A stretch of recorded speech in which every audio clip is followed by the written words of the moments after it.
தம்பிகளின் உள்ளம் கண்டேனே, நல்ல பாரதத்தில் 4 தம்பிகளை நானும் கண்டேனே.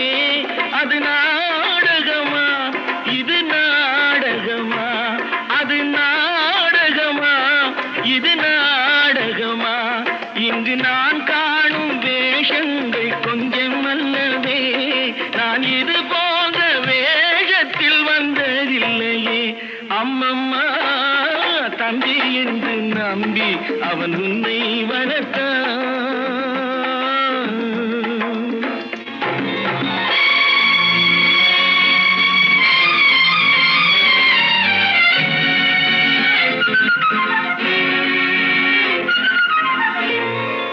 தங்கை எனும் இளைய கன்று தாய் வீடு வந்ததென்று என்னுடைய நாடகத்தில் காட்சி